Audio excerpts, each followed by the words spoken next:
Right, guys, welcome to another episode 9 of the Uncleanables. Sorry we missed last week. It just ran away with us last week, didn't it? It's crazy busy this time of year. It's not normally this busy. Yeah, I know. Tell me about it. But Everyone's rushing, aren't they? All the Christmas parties are happening. I don't know what's going on. Everyone wasn't wants like it this all done before. yesterday. We're obviously doing something right though. Well, fingers crossed. I'm slack this week, though. I've only got a couple of jobs, but it's not the end of the world. Couple's better than nothing this time of year though. Adds up, mate. It adds up. Especially your line of work, so you've got slightly higher value. Bigger jobs, innit? Yeah. So, today we're going to focus on customer expectations. This is an interesting one because it's everyone's job's different. Yeah. My job's different to yours and everyone. So what I had a couple of calls last week. One woman reached out to me and she says, can you sink cables in a wall? So I said, yeah, of course I can, no problem at all. I'm thinking it's obviously like a new kitchen or something along them lines, power cables, you know.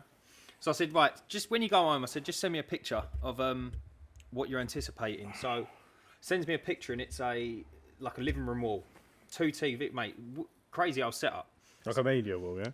No, it was literally just a normal wall, brick wall, exterior wall of this house, and there was 2 TVs on it, one on the left, one on the right. So no plasterboard, nothing. No, so it would have been. I mean, I didn't go there and start tapping, but it was an exterior wall, so it could have been dot and dabbed with the boards, or Right, it could have been obviously just rendered and whatnot. So I said, right, okay. I said, right, what do you want to hide? Now the 2 TVs was on the wall, one on the left, one on the right, about obviously eye level, but then underneath she had about 3 shelves. One like staggered shelves, and on the other side it was like a big shelf. And 2 TVs in one room. Mate, within like 300 mil of each other, but big boys as well. Like, Oh, maybe they connected up and created like one big TV. maybe. That'd be cool. But one had a Skybox and one had a PlayStation. Anyway, so she says to me, "Can you sync the cables?" What's And the I said, dream, innit? what cables? Yeah, imagine that. Never lose your free plate vest. Okay, a porno boss you're playing. So I said, right, what do you want sunk in the wall? And then she sent me the picture, and it was Piccadilly Circus with cable. Piccadilly Circus, chaos. There was a PlayStation, and from the PlayStation it went to a sound bar, and from the sound bar then it went into the TV. Yeah. And I said, what are you anticipating to hide? And she said, all of it. I said, you can't. I said, you can and you can't. I said, you can't really. She went, why not? And I said, look, you don't hide auxiliary cables. You only hide power cables. Yeah, for the obvious reason. Yeah, it makes sense. That if you change from a PlayStation to an Xbox, you literally have to rip the cable out the wall. Or you cut it and then pull it through. So you're very limited. So I said, look, realistically, the only one you can hide is the power. So everything run down the wall into a extension lead. And I said, look, think about it logically. If you reroute the extension lead along up the wall and then to the back of the TV, mount it on the wall, and instead of running the power down, you run it up behind the TV. I said, but in terms of hiding things, like you've got HDMI out the PlayStation, then you've got to the soundbar to this, they're all auxiliary leads. Yeah. I said, look, it just really can't be done. I said, you'd be paying a fortune to hide it. I said, and it's fixed then. It's static. You can't move it. Yeah. She said, okay, no problem at all. So I think customer expectations, and also, without trying to sound weird, like education as well. Because obviously some people don't, like, they call you because you're the pro at what you do. It's when they try and tell you you don't know Your job. They've called you for advice and they go, oh no, I don't think you should be doing that. There is that to it. There's loads of little things, you know, like oh, why can't you do it like that? Or Another good one was the job you done last week.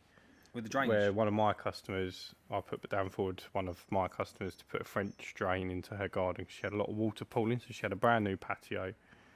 And the way that it was laid beautifully, It was a but stunning just job. The way that he'd laid it, he'd staggered it, so certain bits were like almost directly level with the grass, and where the drainage wasn't very good, it's a very clay-filled garden. The water was pooling, and then it was running onto a brand new patio and just making it filthy. So she called me up and said, "Do I know anyone that can do something like that?" I said, Dan was working with me that day, so I said, "Look, you're in luck. So I've got someone with me who can do it." I said, "I'll bring him round later on." So we went round and saw her, and I don't if anyone's ever dug up soil. First and foremost, it's a filthy job. It's when horrible. you get down to clay, it's like punishment. digging with wet Play-Doh. Like, It is punishment. It's the and worst it's like, thing in the it's world. like caramel, isn't it? It's Yeah. like, so it just goes everywhere, up your clothes, on the grass, Rotten. on the patio, and I think you done an incredible job at tidying that up. I think the customer had a little battery powered pressure washer, and they last about 10 minutes on the battery. Yeah, it didn't last too long. And to be fair, I know pressure washing companies that don't do as good of a job as what you've done tidying up. Really? Yeah. Mate, I had a broom and I scrubbed But it there like was, a dog. like you said, there was a couple of bits where it just needed either a little bit more pressure or some sort of chemical treatment to really lift the dirt. And you've gone back round there today, haven't you? Because she called you up about some clay that was in one of the flower beds. So it was a bit of a weird one. So as I was digging out the clay, like picture it's been heavy raining, it's a clay filled garden and it is just chock-a-block with mud. It is everywhere, yeah? My gloves are soaked through, everything's just rotten. And as I'm turning over the soil, as I'm digging the soil, if the shovel was like 80% soil and 20% clay, I kept it. Because ultimately I'd have to like put my hand in it and pick out the 20%. So then what I've done was then as soon as it like the ratio increased to clay, I threw it in the bin. I threw it in my bag and I binned it.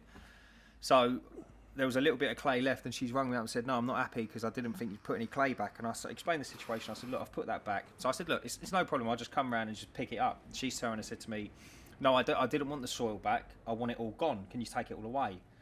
I said, no. And she went, why not? And I said, you're probably looking at like 500 kilos of soil. I said, if not more. I'm not heavy, isn't it? You know what I mean? Like, this ain't, I can't just, what am I going to do with it? Do you know what I mean? I can't put it in my bin at home, and I'm like, ultimately, it's going to cost me to get rid of it. You got paid to get rid of it, and it's another job, isn't it? It's like half a day's digging. I said, look, unfortunately not. I said, I'll put it in your flower beds. I said, like, and I'll lose it for you. I don't mind doing that for you. I said, but in terms of taking it away, I said, I'm going to have to charge you. She said, oh, no, don't do that. Just lose it. And like, she's got these massive bushes in her garden, so you just, mate. It's like her garden is beautiful. It's like a show garden, isn't it? It's incredible. And there's probably a good 150 centimetres of flower bed all the way around the garden, so it's easy to get rid of. Yeah, it's like if you was to spread out, you could lose 5 ton of soil in that garden. You'd never see it. You'd never. I wasn't going to do her bad. Do you know what I mean? Like, I let her know. I said, listen, like, I can lose it. And I was there when obviously I took you around there to quote her. I remember you saying that to her. Yeah, I know. At the start. And she agreed to it and everything, and like sometimes you can manage expectations as much as you want, but people only hear what they want to hear. Yeah, ultimately. And they sure do. It's one of those annoying points where you want to dumb it down for them and sort of like, right, look at me, listen, right, pay attention. This is what's going to happen, but you can't do that. It was actually quite interesting. We had a good conversation, me and her.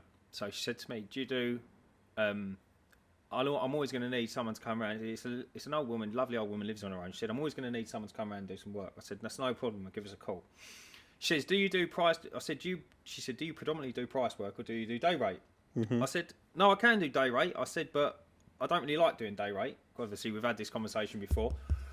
I said, but I can do. And she said, right, so what would be your day rate? I said, anything between 150 and 200, right? If you just want my muscles and you don't want my brain, it's like, and if it's mate's rates, just throw me 100 quid, yeah? So she said, oh, okay, no worries. And I says, but this is where things get confused. I said, and there's blurred lines, right? And she said, why is it? And I said, right, so say I'm on day rate and I turn up.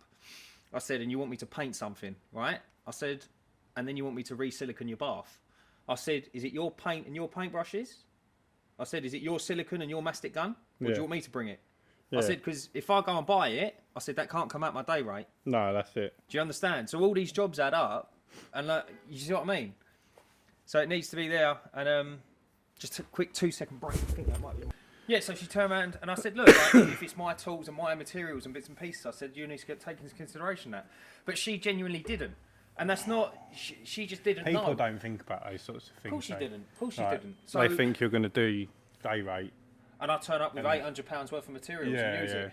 Yeah. But no, it wasn't. See, it's managing their expectations and it's also educating them. Yeah. And letting them know, like, realistically what it's going to be. Yeah. Do you see what I'm saying? Yeah, I think that's completely reasonable as well, though. If they're providing everything and you're just going around for muscles. Look at your gutter vac, yeah, over a £5, right? Oh yeah, can you do day rate, mate? Just bring it with you. Yeah. Just empty like 600 metres worth of thingies on day rate. It can't work like that. No. Do you see what I'm saying? No, like if they was providing the gutter vacuum, and you just want my muscles, that's fine. So.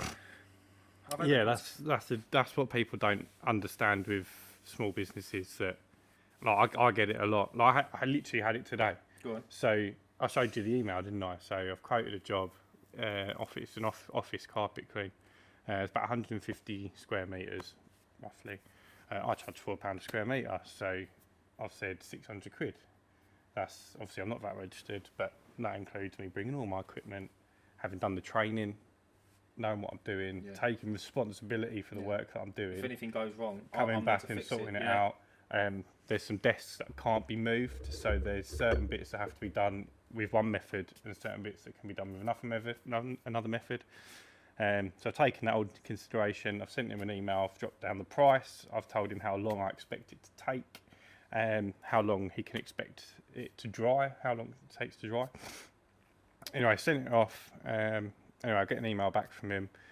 Hi Ryan, your price was a little bit higher, well, quite a bit higher or something. He said quite a bit higher than the other couple of quotes we've had, but you seem more professional, so we're going to go with you.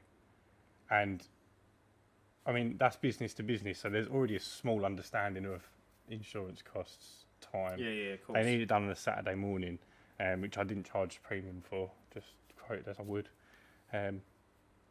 But I don't know what my point was. About he just wanted a day rate. Oh yeah. So like if mate, you you're know, right. yeah, fucking, I'm having a mare of a week, I tell you. So if he'd had, I've got £8.5 grand worth of carpet cleaning equipment, and yeah, that job's 600 quid, but I've then done a weekend's worth of training. I've done X amount of other jobs to learn and be confident in what I'm saying. Agreed. To give him the knowledge in the email that ultimately led to being more professional than the other companies that quoted him. There's a lot in it. And he's booked in for the job, which is a lovely little bonus mid-December. Yeah. Exactly that. And like, if you some other questions that have been raised before with me, in my head sometimes when I price a job, I'll allocate 2 days. I will allocate 2 days, because for argument's sake, if you're ripping tiles off in a bathroom, right? You don't know what's behind it. You don't know what's behind it. Wet. You pull them off, and all the render on the wall comes off, all the old plaster comes off. What you got to do? Yeah. You've got to do that now. Or it's soaking wet behind, and you've got to dry it out. Exactly. And then you've got to put dehumidifier in for a few days. And then it's like, finish off. I've quoted you 2 days, but I'm prepared to do 2 days here. If I get it done in one, that's kind of my Brucey bonus. So this is something that I don't like telling people stuff takes 2 days, because we've got that. I've got roof scrape coming up. You're doing with me. It's fair sized roof. Thanks for letting me know. Fair sized roof, and the job's it's £900 job. 2 bedroom, semi-detached. It's 4 bedroom detached house. Big old but it's L shaped. Right, so okay. it's a back, a side, and then like an L at the front. Yeah. And then there's a lower section right above the porch. There's a lot of roof. And it's scraping, so which is manual labour. If I was doing that on my own, it'd be 2 days. So when I'm talking to the bloke, I'm saying to him, I'm going to allocate 2 days for this job, which I know comfortably will cover us to get that job done, right? So he said, yeah, and he's agreed to book him. Then I've spoken to you, and you said, yeah, I'm free that day, I can do it with you. So I've bought a second set of roof scraping equipment, which was 50% off in the Black Friday. So that cost me 2.5.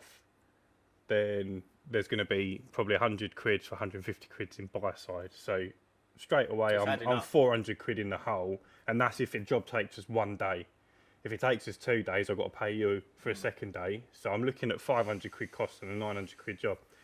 When I spoke to him, because he's asked us to put some those gutter metal things in the downpipes, which I've bought anyway, so it's not a problem. The little filter at the bottom.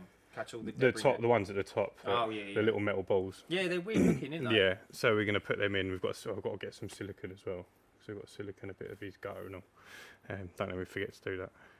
And I spoke to him. I've said I've secured a guy to help me out. So we potentially might get it done in a day.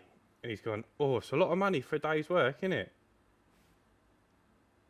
How can you say that to someone? I said to him, I did explain this to you when I was talking to you.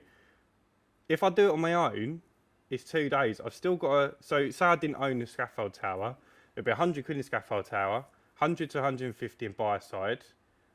Say I didn't own the roof scraping equipment, which I do. That's 2.5 if I'd bought it on a Black Friday sale. Then I've got to pay getting there, insurance, time, everything. 2 days work because I'm on my own. Building that twice. Yeah, four times because there's 6 times. There's 3 sides.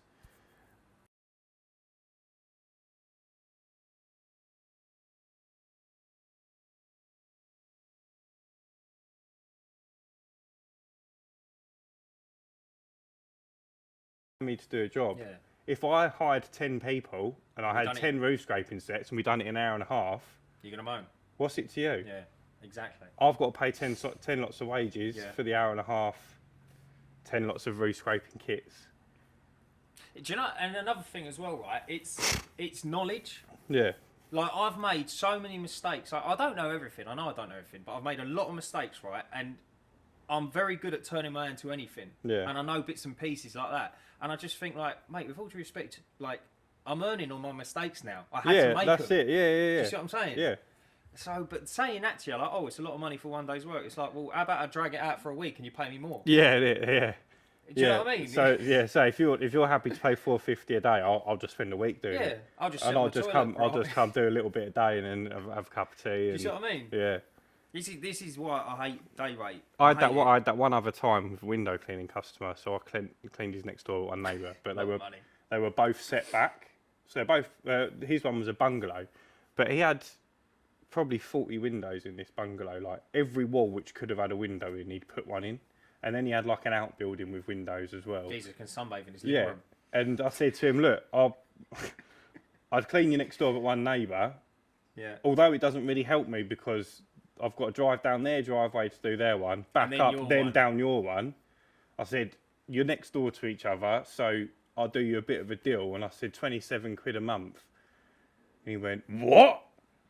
Right, he got real like rude with me. And he was like, I'm not paying you 60 quid an hour. It'll take you 15 minutes. I went, you've got to appreciate I've done 5 grand in window cleaning equipment, another 30 grand in a van. I've got to pay insurance. I've got to pay for the water. I've got to charge my battery every night. Mate, he got really rude with me. Yeah. And I said, look, if it's not for you, it's not for you. He was like, the last guy was only charging me 18 quid. I went, yeah, but he stopped turning up. Yeah. That's why you've called me. And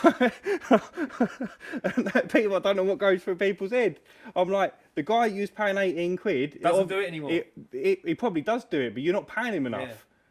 And instead of him upping his prices with you, because you're obviously a rude... Yeah. He's just jacked you in. Mate, But he ain't even bothered. He's not even bothered having the conversation with you because he knows you're tight and you ain't going to pay it. Exactly that. And then you call me and you're confused as to why I'm charging more money. That's what it costs to be worth my time. If you don't want to pay it, then... But 27... Just say, oh, unfortunately, it's a little bit too much money for me. I'll hold out and try and find someone else. Hey, do you know what makes me laugh though, right? Same as call-outs, yeah? You go there... I've got like a... I call it an inventory. It's an inventory or whatever. I've got little bits on my van, right? Yeah. My tool bag is like Pandora's box. I've got bits in there that'll fix everything. Yeah. Obviously within reason. If someone's got a drippy tap, yeah, and I run down and I go, oh yeah, no worries at all. Run downstairs, get the washer, run back up and fix it. I could literally be there for 5 minutes, but I've solved your problem. Yeah. But you still got to pay my call out. It's knowledge though. It's knowledge, right? And also it's like, mate, I had it on my van. It's like someone pulls up, yeah. If you're going to be there 15 minutes, it's £27. It's like, bro, but I know what I'm doing. I've turned up. I've got all the gear. Yeah. And I know what I'm doing. Yeah, you could quite have easily not had the gear, gone to drive to the Wicks, pick it up. It's the wrong size. Yeah. No, I'm already one step ahead of the game. Yeah, you've got the multi-pack. Do you see what I mean? Yeah. And I think, how can you look like when you're looking at people? You think, how are you arguing, mate? I've just got you out of trouble. What I find as well, like I could probably change the washer on the tap, but it'd take me probably an hour and a half to work out how to take it apart. Probably have to watch a couple of YouTube videos, go like to the shed, get a couple of tools, find the right size spanner, whatever you need. It's not hard. It's just then, like you've got to get your hand up and it's like you know it all. But it's window cleaning, exactly the same. Yeah. Everyone can wash their own windows. Yeah, mate, when I first started window cleaning, I had to go back to loads of jobs. Really? Get it wrong? I done it wrong, or I left them like I didn't rinse them properly, so they dried all dirty. Or you left the squeegee. Yeah. But like, and people think, especially like traditional window cleaning, people think, oh, you just soap it up and wipe it off. Yeah. And like, I still struggle with traditional window cleaning now. It is an art. It is so difficult to get right. And then like, if your towel that you use to wipe the edges is a bit wet, you just leave a square smear mark around it once it dries. Or you don't squeegee. If you stop your squeegee from moving, you need a nice little line mark in there of soap. Yeah. And like you don't see it when you first finish. It's once it dries and the sun hits it, and they look like shit. Annoying. It is so annoying when people turn around and say things like that. I just think, all right, mate, no worries. Like some woman asked me to paint, how much to paint my sleepers. Come around and paint my sleepers. I said, yeah, I can paint them. No problem. That's where I was earlier, actually. She said, how much would it cost? I said, are you supplying the material? She went, yeah. And I said, she had like, it's a fair sized job. Like she's got, I've got to scratch everything off. I've got to scrape her step down, like clean her step down, cement step down, sort everything out. I said, just £100. I said, flat fee, just £100. She went, oh. I said, yeah. I said, look, I'll leave it with you. There's my card. I said, if you want to call me, call me. I think that it's not going to take me a day, but it's going to ruin a day for me. Because I can't do nothing else that day. Yeah, you couldn't fit another job in. You couldn't fit another job in, and I think it's just a little stopgap, £100 and I'm on my way. It wasn't, it's not a massive job, but it's not. It's time consuming and it's going to be 2 coats. And you've got to, let it dry, do another coat. You've got to wait for a dry day. Do you see what I mean? So you might have to move some work around. But I just thought, all right, no worries. And ultimately, you're putting your name to that work as well. So if something does, say you done it wrong, you rushed it, and then it all flaked off a week later, you got to come back and repaint it. Or if I kick the tin of paint over, I'll go and get my pressure washer and clean her driveway. Again, But a 16-year-old kid doing it for £35, he's going to go, sorry, mate, and then run off. Yeah. Do you see what I mean? Yeah. It's not a bad thing. We've all done it. But all I'm saying is you have to kind of look past the job and all the bits and pieces. Yeah, I think the ultimate thing is that you're putting your name to the work, and you shouldn't compromise on cost. Like, because people will always moan, and if they're not happy with your work, ultimately you've got to come back and fix it. Yeah, exactly. And it's your reputation on the line. Exactly that. I cleaned the inside of a conservatory earlier today, and all the top windows that opened, all blown. One of them had an inch of water in the gap, so that's obviously like seriously bad. Mate, that's terrible. All the roof had mould on it. What, on the inside? I only cleaned the inside. I didn't clean the outside. She had scaffolding up. She's having the house stuck to rendered. the glass? All the mould was on the glass? No, on the plastic trims on the UPVC. That's terrible.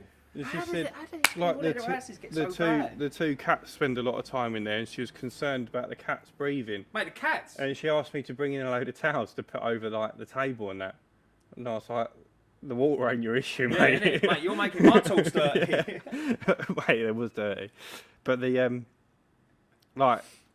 all in the little nooks and crannies. Like if you look at inside of a conservatory, especially an older one, they have like a bar that runs across the middle sometimes. I don't know what it's for. Just to support it or something. But hanging washing up. The way that it attacked you wouldn't hang washing off this one, mate. It's fucking terrible. The way that it attached to the roof was like via these fittings, and they were like obviously UPVC covered, but they had all these little nooks and crannies in that you couldn't get your fingers into. So I got in as much as I could, and it was so heavily moulded that it left like a stain on the UPVC. Yeah, it stains bad. And then don't know that. And then there was a fan that, like, I walked into. I don't know. It's probably still on. No, it's all gone. I walked into the fan didn't walk into it. I was standing on the step ladder, but I've knocked it, and I was just covered in dust. No way. It was thick, like on the edges of the fan blades. So she asked me to give it a clean, which normally I wouldn't include on the inside of the conservatory because a lot of them don't have fans. And like she come downstairs after I'd done it, and I was like, look, I'll be honest with you, I've wiped the dust off your fan, but I can't clean it because it was so brittle. Yeah.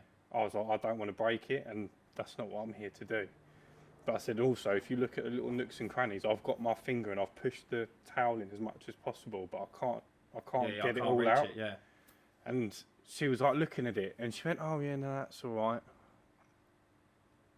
Still looking at it. What was in like just?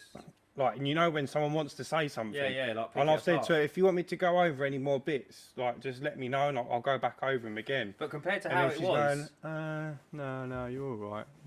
Cool, and I'm like, mate, how bad was it though, and how did you leave it? Transformation. If you just walked into the room, it looked amazing. It wasn't until you started like looking at the little finer details. Yeah, you can see big holes in it. And it was only these little gaps in the middle that you could see, and she'd stuck a lot of stuff on with sellotape, and like glue residue on the PVC is really hard to remove, and I don't include it in the standard clean because it would take me, like if I was removing all that glue, it would be a day's worth of work, and this was like meant to be an hour and a half job. But it looked fine, but you could have picked some holes. The thing is as well, right? This is what I've noticed as well. Is, and for some reason I find it with landlords more often than not, right? Oh yeah. Is they do no maintenance at all. And I'm not saying do maintenance as in just give me money. I'm not saying that. What I mean is just... No, they do nothing for 20 years. Yeah, and then it all goes terribly wrong. And they go, quite a bit, dear. Yeah. And you think, bro, you have spent not a dime on this. It's like your car. Imagine you just never serviced your car and then it goes bang and you go, quite a bit, dear, mate. Oh, I don't want to replace the engine. Oh, why have I got to do that? Yeah. Do you know what I mean? And it's like, it's the silliest things. Like you brush your teeth, didn't you? Because you want them to last you. Yeah. Mate, like, just every now and then go in the loft and have a look around, see if anything's rotten or falling to bits. Do you know? It's just basic stuff. It's the landlord. The landlord's like so bang on. It's 101, isn't it? You go in there and it's like, it's falling to bits. They're like, oh, I just want to paint it. And you think, paint it? It's like, but they're so proud in telling you that they've had 10 years worth of rent with no issues. Oh, I never heard of the tenant, Yeah, the tenants never called me for nothing on this gaff. Yeah. And now I need a new boiler, a new kitchen, new like windows, new plaster. There's damp everywhere, but they never told me. Unbelievable. It is unbelievable. You see it all the time and you think, mate, and you look at them thinking, this is like 15 grand, mate. Yeah, like, it's a rip out, isn't it? Yeah, it's a rip out, like, livable. But it's interesting. Right, I've got one. We're going to digress quickly. I Go have on. a very good story. This is unbelievable. Tell me if anyone has heard of this. Let me know. Apparently, a house was sold. Right. So someone I know sent me a couple of pictures of these houses in Harlow direction. I think they were. They was on like a motorway. Like there was obviously like in a field and in a motorway's been added on off a roundabout. So they're next to like a shell garage. Right. They've been had hoarding around them for donkey's years. Anyway, he sent me a picture and he said, if you can grab them. He went, I reckon they're going to be a good buy, right? Because they're like out of the way, they're probably going to be cheap. And I said, look, I just can't get my hands on it. I said, like, everything else was happening in my head. He rings me up. He said, you know them houses? I went, yeah. He went, they sold. Geezer's gone in, start demolition or whatever he was, ripping out walls and that. Apparently, yeah, took a wall out in the fireplace. Fireplace was all boarded up. Took a wall out, found a suitcase in it, opened it up. It was an antique magician set.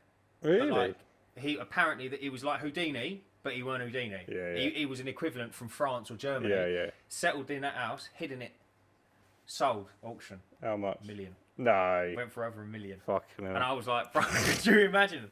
He's bought them to probably demolish or whatever. Probably got them at auction. Probably knock them up for a block of flats or something. And I thought to myself, bro, could you imagine? He's just paid for everything. You know, I can go on the chat now, and he probably sent me that message 18, 19 months ago. Like, I don't know. Listen, the sale might have been going through, but isn't it nice to dream? Could you imagine? Like, what weird things as well. Like, it was antique magician equipment. It's a strange thing. Well, it's not a strange thing to find behind a wall, because that's the sort of place you'd expect a magician to hide stuff. But that's a weird place to put it. It was either that or in a hat. Apparently the rabbit was still alive. Just open up the suitcase, there's just a skeleton of a rabbit. Yeah. Oh, that's where I put him. What a lovely mate, I know it's like people say the rich stay rich, didn't they? You've got to be in it to win it. But like, he's obviously bought it as a development, knocked their walls down. It does happen, doesn't it? And found $1 million. But yeah, it does happen. It's interesting. Yeah, average Joe ain't going to be willing to like completely renovate a gaff. I was toying with an idea as well. This is interesting. I hadn't told you this yet. I was toying with an idea. You know, I said to you about landlords doing no maintenance whatsoever. And then, like, 15 years later, everything's just falling to bits. Like, the moon explodes, the house is on flames. I was thinking about doing a subscription for maintenance. Yeah. And every month you get a job out of me. It's like, I don't know yet. It's like being in retainer. It's in a retainer. For a lawyer, but with maintenance, man. But for maintenance, but like, even right, so if you don't, basically call them tokens, yeah? So let's say membership's £100 a month. It's funny you should say this, because when I first started, I toyed with this idea for the cleaning with Luke. I tried to paint him, you know, he's like fucking can't. No, I don't mean, No, I tried to implement a similar thing, but for the mean. cleaning. So it was like, they pay a subscription, and then every month they'll get, in my case, they'd get a window clean, twice a year they'd get a gutter empty. And then from that subscription, if they needed or wanted like the render cleaned or the driveway cleaned or something, that would just be included. Yeah. But it was like, that was interchangeable sort of thing. Yeah, I see. Yeah. Yeah, like, I think for landlords, it's not their responsibility to keep it clean. It's not so much landlords; it's more everyone. Like I look at like, say that nice old woman I've done that job for. She doesn't have a handyman. There's not a man in the house. It's just a frail old woman on her own. It's ideal. So it's like, let's say she pays £100 a month. She gets I call them tokens, 2 tokens. And then obviously there's almost like a price list, like a menu. Yeah. And this is what 1 token gets you. This is what 2 tokens get you. And then if you don't use them that month and nothing's gone wrong, don't use them. They just stack up. Yeah. And then at the end of the year, if you've got say 12, 15 tokens, You could be laying a patio though. yeah, or with like no I'll money repaint up your whole front. house. No, what do you mean? Well, like, yeah, repainting the house isn't too bad because it's just the cost of paint, isn't it? But if she goes, oh, I want my patio relayed, Yeah, and you've got to buy a load of slabs. yeah, but she's already paid. Yeah, but what are you going to do? Put the money aside? Yeah, we'll just live in the business account, won't it? It's not a bad idea. Cheers. Thank you, Selling it to people, though, it's tough. mate, like I said, I'm it's sure there's a infancy. company around here, they're plumbers, or they're boilers, and they do... Super Mario Brothers. No, they do. They do a similar thing, but with boiler cover, almost. Yeah, it's and you almost pay like- like 70 quid a month, Yeah, and when your boiler goes, they replace it for you. that's pretty cool. And then But- what, you just stop paying 70 quid a month? Yeah. Well, you've already paid for your boiler, ain't you? Yeah, I suppose after years, yeah. So you get it serviced once a year, It's almost like an insurance, isn't it? pretty much, but it includes the replacement of the boiler without going up. Yeah. That's But like a that's new boiler costly. nowadays, Sky's the 800 limit. quid, isn't they? 900 quid? Yeah, they're pretty cheap, obviously, depending on They how used, you're they looking. used to be like 3 or 4 grand. Mate, So boilers like are that, at actually- that point, insurance didn't matter. So you'd pay your insurance, and when you needed a new one, and your premium went up, you were still winning. I had a... But like if your premium goes up now, yeah, you sort of think like for 900 quid, Why am I you've paying lost it premium? in a couple of years with a like higher premium. I had a plumber do me an absolute solid once. This time, round about, no, it was next month, December last year. He was doing London Road. Needed, it was all electric, so he wanted underfloor heating. Not underfloor heating, all the radiators fitted. I think we didn't have radiators, we wanted radiators. All the pipe work and a new boiler. I think he'd come in at 2,400 quid. What for? All of that. That's Solid lovely. work, mate. He done me a proper lemon. Yeah. I think that's a good deal. I'm probably going to get torn to bits in the comments, but I thought that was... Yeah, Mary, if you're watching, yeah. our one viewer, Keith, Roel, and Mary, let us know if that's a good price. But yeah, I was over the moon with it because I was just, in my head, a new boiler was You £5 need the new head, don't you? yeah, but yeah, it was good stuff. But yeah, I think historically boilers were Very dear. very expensive. No, I should probably wrap this up now. That's what I said to him. I said 2,500 quid for a day's work. Right, easy. We're freezing to death here, so we're Yeah, going to it's give it a go. fucking cold. We're gonna boys. Give it a miss. Give it a miss. We We're have gonna got say we've got goodbye. these. I've got these heaters from Screwfix, and they are putting out heat. They're just not blowing it around very much, and it's a big old They've been warehouse. on nearly an hour now. It's a big old warehouse to heat. I ain't doing this again in here. Why? I'm doing it from my living room, mate. My teeth are chattering. we might be switching up location next time. Yeah. The oil in my vape's frozen. Uncleanables on tour. Yeah. All right, easy. Listen, thanks everyone for watching. Tune in next week. Stay Stay cleaning. cleaning. Love that.